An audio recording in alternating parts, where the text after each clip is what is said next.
आज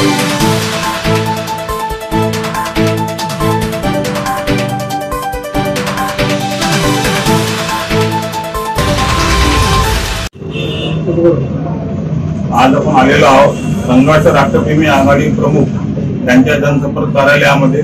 आपल्यासोबत आहेत आज गौरव कुमार इंगळे। नमस्कार।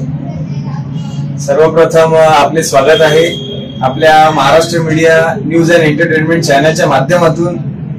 आपल्या चॅनलला, आपल्या समस्त टीमला आणि संपूर्ण तालुकावासियांना मी शुभेच्छा देतो। खरं पाहता तर आज एकंदरीत महाराष्ट्राच्या विधानसभा निवडणूक ही जी होऊ घातलेली आहे ही एकंदरीत देशाच्या दृष्टिकोनाने फार मोठी निवडणूक या ठिकाणी आहे आणि या निवडणुकीमध्ये अनेक उमेदवार उभे असतील, परंतु यातून एक चांगला उमेदवार निवडत असताना जनतेने मात्र विदर्भातले जे प्रमुख समस्या आहेत, आज जसं की आपल्याला माहिती आहे आपण पश्चिम विदर्भामध्ये राहतो, या ठिकाणी बेरोजगारी असेल, विद्यार्थ्यांना चांगल्या क्वालिटीच्या शासकीय महाविद्यालयातून मिळणाऱ्या शिक्षणाचा प्रश्न असेल, शेतकऱ्यांचे शेतपिकाविषयीचे हमीभाव विषयीचे काही प्रश्न असतील, या संदर्भामध्ये महत्वपूर्ण भूमिका घेणाऱ्या ऍक्टिव्ह उमेदवारालाच जनतेने त्या ठिकाणी समर्थन दिलं पाहिजे असं मला वाटते। आणि पैशाचा महापूर या वाशिम मंगरुळपीर विधानसभा मतदारसंघामध्ये आपल्याला पाहायला मिळत आहे, किंबहुना तो आता भविष्यात अजून मोठ्या प्रमाणात पाहायला मिळेल।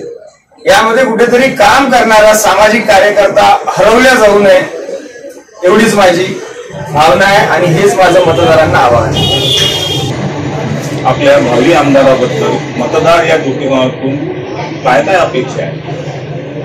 खरं पाहिलं तर वाशिम मंगरुळपीर विधानसभा मतदारसंघ हा महाराष्ट्रातील ऍस्पिरंट जिल्ह्यामध्ये येतो।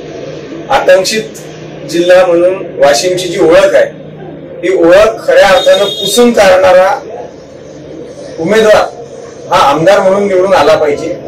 आणि भावी आमदारापासून काय अपेक्षा आहे हा जर प्रश्न आपण विचारला तर ढोबळमानाने मंगरुळपीर तालुक्यामध्ये जो आरोग्याचा प्रश्न आहे, सर्वात महत्वाची गोष्ट म्हणजे आम्ही आमच्या आघाडीतर्फे 2 दमदार आंदोलन करून या ठिकाणी उपजिल्हा रुग्णालय खेचून आणलेलं आहे, ते मान्य सुद्धा या ठिकाणी झालेलं आहे, परंतु अजून ते काम सुरू झालेलं नाही। त्यामुळे ते काम सुरू होऊन पूर्णत्वास नेण्याचा दृष्टिकोन भावी आमदाराचा असायला हवा।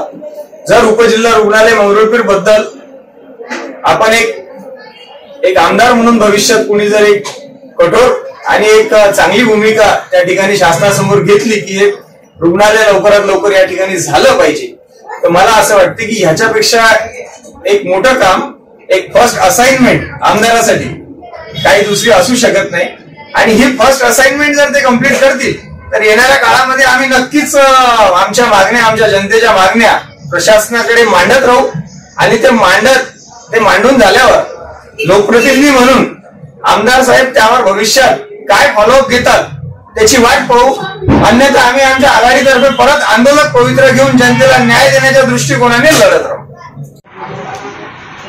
महाराष्ट्र मीडिया प्रतिनिधी मी गोपाल खिराडे, कॅमेरामन पंडित गाजेकर सह आपण पाहता महाराष्ट्र मीडिया टीव्ही चॅनल।